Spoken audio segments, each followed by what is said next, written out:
Hello guys! So today we will be going over all the new in-game content additions, quality of life adjustments, and Abyss and Imaginarium Theater information. So stay tuned till the end and also subscribe to the channel so that you won't miss updates.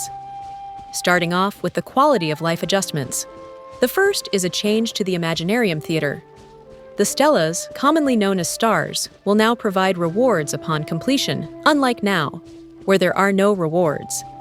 Upon achieving 3 stars, players will get 8 Sanctifying Essence. Reaching 6 stars will grant players a Transient Resin, and 9 stars will grant a Sanctifying Elixir. Note that the Sanctifying Elixir will only be available in the Visionary mode. Although the rewards are less valuable except for the Elixir, getting some rewards is still better than none. The second change is to the Exchange of Fates. After version 5.6, both the Acquaint Fate and Intertwined Fate can be directly purchased using Genesis Crystals. Currently, we need to convert Genesis Crystals into Primogems first, and then purchase Fates using them. Upon doing a 10 pull, if you have insufficient Primogems, the counter will not only tell you the amount of missing Primogems, but will also show the amount of Genesis Crystal, which you can directly convert into Fates. The third update is to the mobile package optimization. The game will now allow players to choose between downloading all resources or just the basic ones. The basic resources will contain only maps, game mechanics, and probably world quests. You can individually download other resources like Archon quests, story quests, and hangout events, and upon completion, you can delete those resources. In fact, an auto-deletion feature will be added, by which all the completed quests will have their respective resource files deleted. This would be a great optimization for mobile devices to manage storage and also enjoy a smoother experience. The fourth update is the Quick Experience mode. Since the game's lore is expanding rapidly, a Quick Experience mode will be added, which will allow players to revisit old content. So, players can now recall the previous story with this feature.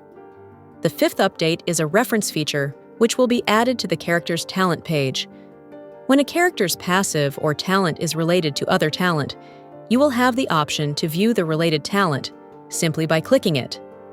For example, here, Escoffier's first constellation mentions her elemental skill.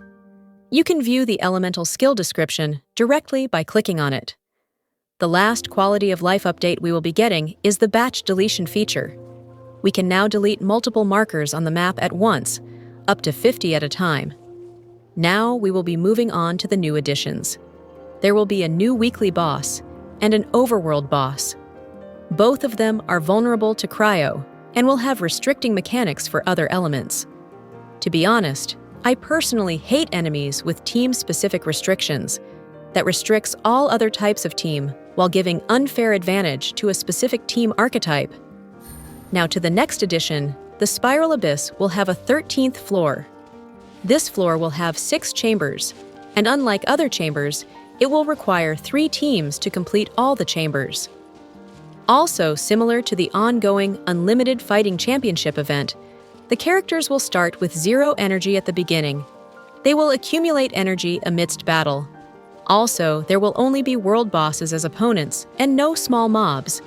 And that was all the changes and additions coming in version 5.6. I hope this video gave you a clear overview of the upcoming version. Also, an Abyss guide will be posted when the Spiral Abyss resets.